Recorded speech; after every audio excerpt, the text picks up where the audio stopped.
on a small Greek island in the Aegean Sea, an event in the 1st century marked the history of Christianity. The Apostle John was sent into exile on the island of Patmos several decades after the resurrection of Jesus Christ. The apostle had a unique experience that would change him forever. Deep in a cave, he received a vision of the resurrected Christ, who revealed himself and gave John a message to transcribe in the famous book of Revelation.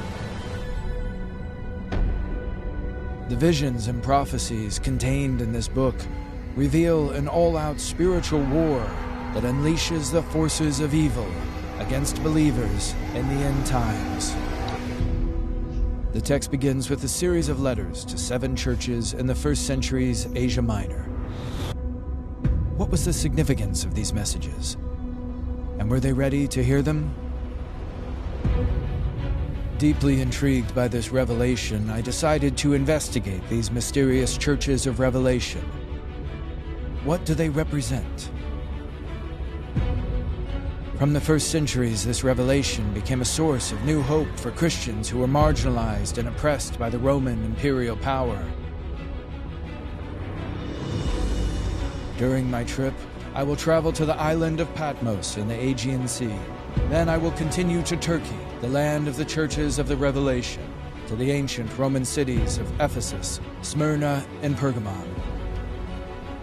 What was it like for the first Christians living in these cities? How far were they willing to go to follow Christ? I will seek to understand the relevance of these letters to them and to us today. Can this message still impact the lives of millions of believers? What encouragement does it have for those who are willing to go through times of fire?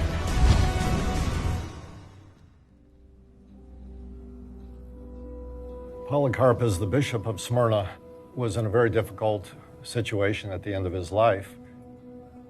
There was opposition in the city of Smyrna against him. There was the beginning of persecution against the Christians.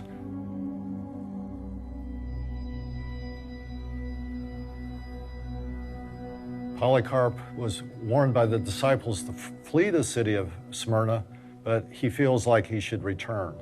And he appears before the governor, and the governor offers him his life. He says, "You're an old man, save yourself.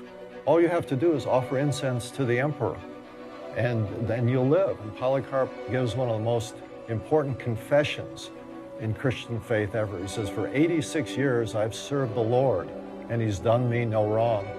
How can I forsake the Lord who saved me?" This is what the Lord asks: remain faithful until death. It takes faith, it takes a commitment, a firm conviction to stay with the Lord. The justice of God necessarily implies justice in the afterlife, because our present world is a totally, intrinsically unjust world.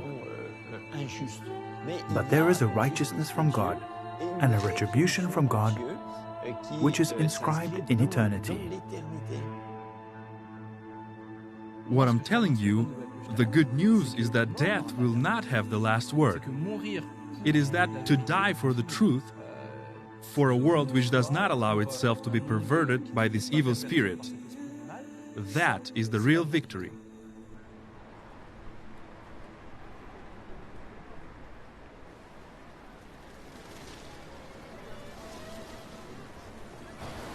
Faithful unto death? The question is quite disturbing. If I too were to face violence and persecution, would I be prepared to lose my freedom in order to keep my religious beliefs? Observing the people strolling in the clock tower square of Izmir, I realize that I have no idea what my answer would be. The letter to the church in Smyrna encourages us to not fear suffering and death, because it offers a greater hope and justice in the hereafter.